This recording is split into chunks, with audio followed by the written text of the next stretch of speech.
And she leaves acting. She leaves Hollywood. She's gone. Some people might say that's sad.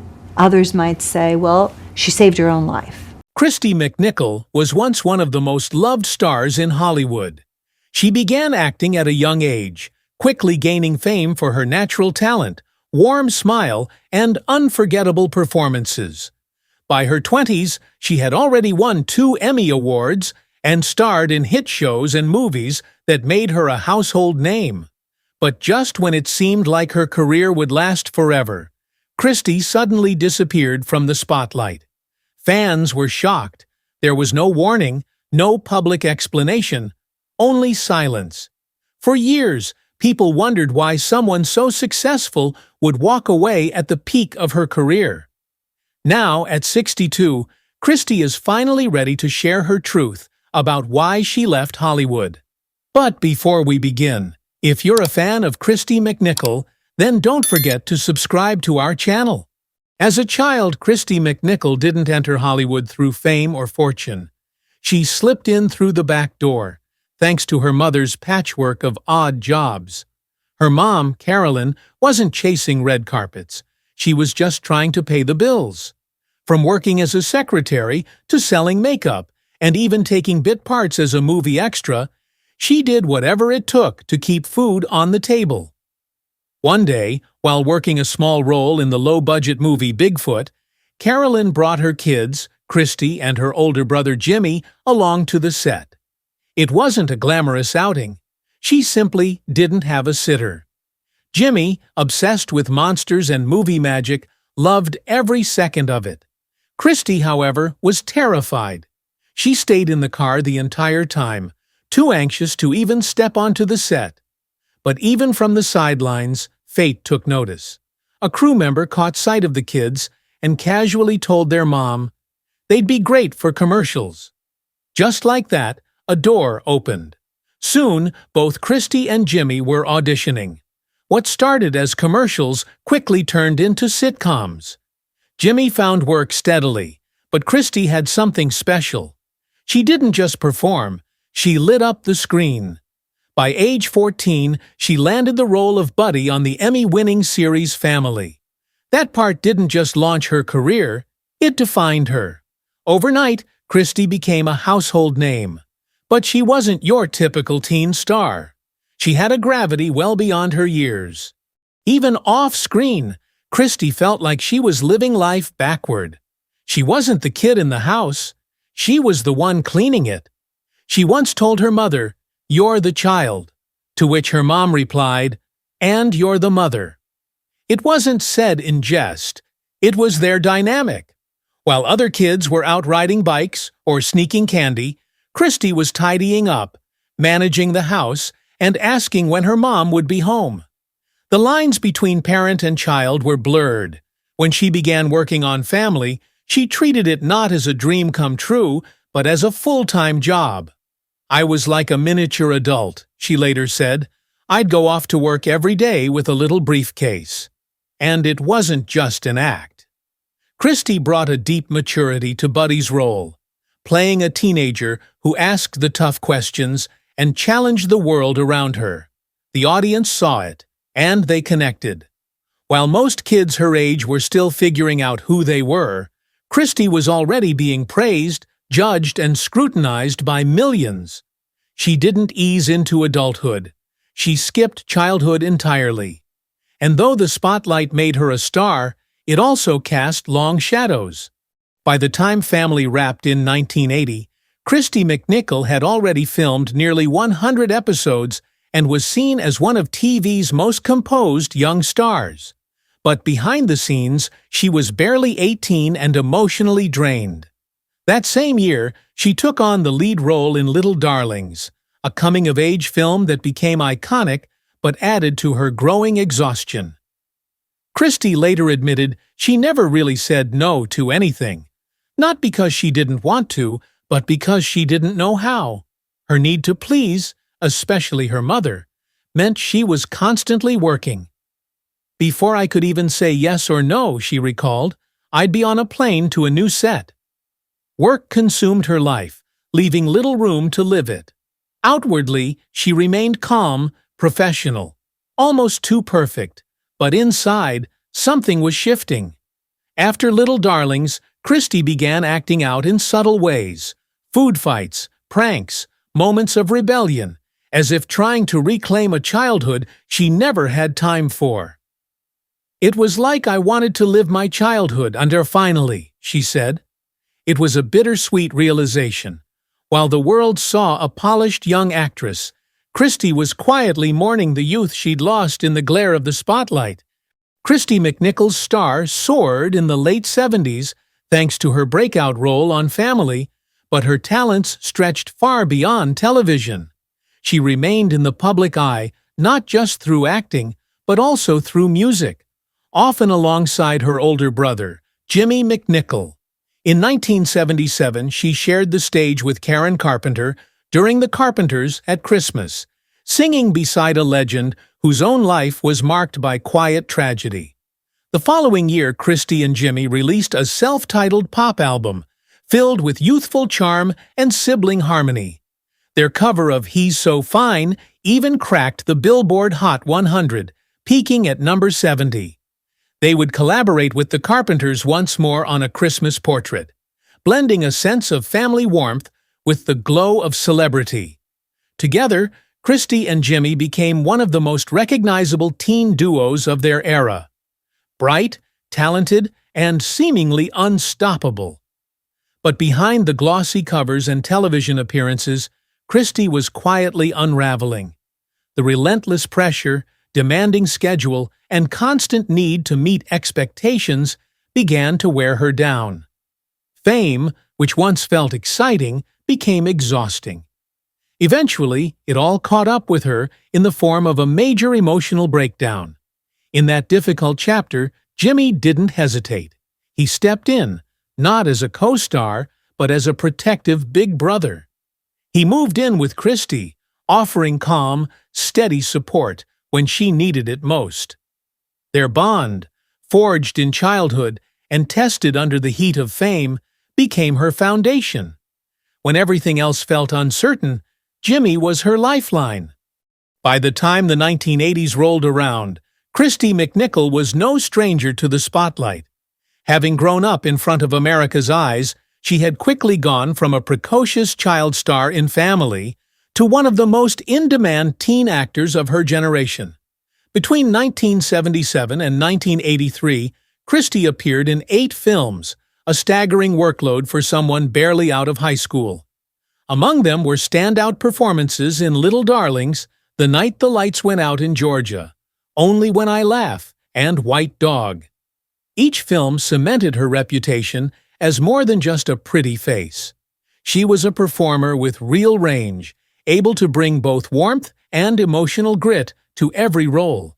But the pace was relentless. The final film in that whirlwind stretch was Just the Way You Are, 1984, a drama in which Kristy played a musician with a physical disability, a woman trying to find love and acceptance while hiding behind a leg brace. It was an ambitious role, one that required emotional vulnerability and subtlety. The film was set to shoot in Paris, and on paper it looked like a dream. But Kristy's mind was unraveling. As the production date neared, her anxiety spiraled out of control. She couldn't sleep, couldn't eat, and was plagued by fears she couldn't explain. With nerves boiling and an unshakable gut feeling that something was wrong, she turned to her manager and confided in him, hoping he might help her navigate what felt like an emotional storm. Instead, she was met with a brush-off. "Don't worry, we'll get through it." It was meant to reassure her, but in truth, it left her feeling abandoned. She later reflected on that moment with heartbreaking clarity. She had reached out for help, for someone to truly listen, and no one did. Despite everything inside her screaming to stop, Kristy was put on a plane to France. Once there, her condition only worsened. Her weight dropped to 96 pounds. She barely slept, and when she did, she was haunted by vivid, disturbing dreams. In her waking hours, she trembled with anxiety, often crying alone. on set, in her trailer, or anywhere she could find a moment to break down in peace. She described herself as a wreck, and by then it was clear she had hit a breaking point. When a holiday break in filming gave her a brief escape, Kristy returned to California and finally found someone who would listen. A close friend who took her to a specialist, a doctor who worked with adolescents in emotional crisis. That doctor didn't just diagnose her, he saw her. He told Kristy she was holding on to years of unexpressed anger and pain, buried so deeply she hadn't even known it was there. Her childhood hadn't allowed her the space to feel those things, let alone process them. And now, all of it was rising to the surface. The doctor urged her not to go back to France, not to finish the film. And for the first time in her career, Kristy listened to her own needs. She stepped away. It was a radical act of self-preservation for a woman who had spent her life trying to meet everyone else's expectations. But Hollywood isn't always kind to those who pause. During her year-long break, rumors exploded. Tabloids speculated wildly, branding her a drug addict, an alcoholic, or mentally unstable. The studio's vague statements about a chemical imbalance only fanned the flames. The truth, that Kristy was struggling with severe anxiety and depression, was buried under a landslide of gossip and judgment. She once said, "I think it would be easier to kick that kind of habit than go through the years of hell that I have." The mental health crisis she was living through was invisible to the public eye, and the world she once dazzled now felt cold and cruel. She eventually returned to finish Just the Way You Are, but her comeback didn't reignite the magic. Roles became fewer and less impactful.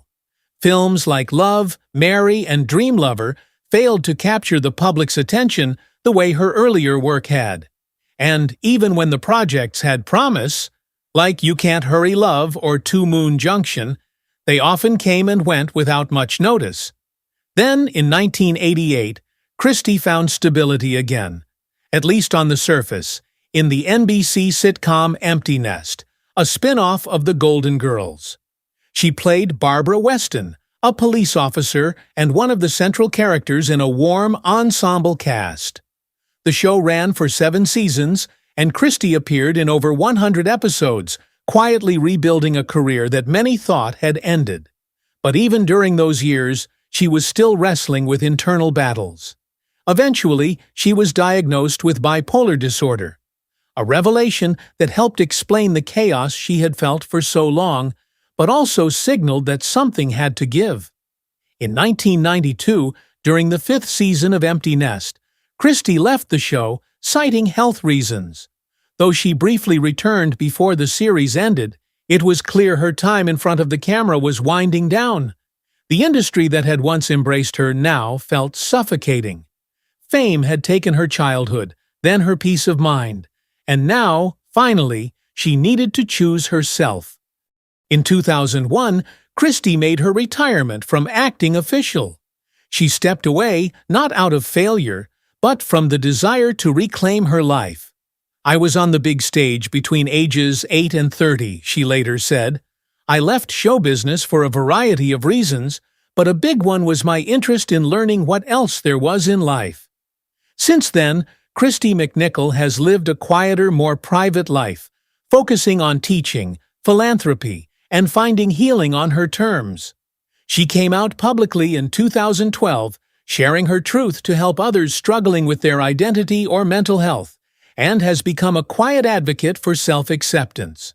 After decades in the spotlight, Kristy McNichol made the rare and difficult decision to leave it all behind. Her exit from Hollywood wasn't marked by scandal or failure. It was a quiet stepping away, a necessary act of self-preservation. In 2001, her publicist released a simple but poignant statement on her behalf. "I retired from my career after 24 years. My feeling was that it was time to play my biggest part, myself." That single sentence said what her entire career had long overshadowed. Kristy was ready to stop performing for others and start living for herself. In the years that followed, she embraced a life that looked nothing like the chaos and intensity of her youth. No more packed shooting schedules, no more red carpets. Instead, she filled her days with peace, choosing yoga, tennis, and long, quiet afternoons with her dogs. For someone who had spent so many years under pressure, constantly trying to meet expectations and please everyone around her, this calm was hard-earned and deeply personal. Kristy didn't cut ties with the world entirely. She simply redefined how she wanted to be part of it. In 2012, in a deeply personal act of courage, she came out as gay. She said it wasn't about headlines or attention, but about helping others who might be struggling in silence, just as she had once struggled. She knew the power of visibility, and she offered her truth as a quiet beacon to those who needed it. Though she never returned to acting full-time, Kristy stayed connected to the arts in her way. She sang with the Los Angeles Valley College Choir and supported a local foundation that worked to protect music programs. For her, music wasn't just a hobby. It was a safe space, a healing force. In a world that had often felt unstable, music had always been her anchor, and she wanted to help ensure it could be that for others too. Now in her 60s, Kristy describes her life as happy and serene. She has built a home rooted in calm, filled with the kind of contentment that once felt out of reach. And through it all, her brother Jimmy remains by her side, the same sibling who supported her through breakdowns and recovery. The one constant in a world that often felt too fast and too unforgiving. Will she ever return to the screen? When asked in 2015, Kristy simply replied, "Never say never." But whether she does or not seems almost beside the point. Her career was, in many ways, lightning in a bottle, a meteoric rise that left its mark. But the price of that fame was a childhood lost and a mind pushed to the edge. Today, Kristy McNichol is no longer trying to be what others expect of her. She's simply herself, and for the first time, that's more than enough. Her story, quietly powerful, remains a lasting reminder of why mental health, identity, and self-worth matter more than any spotlight ever could.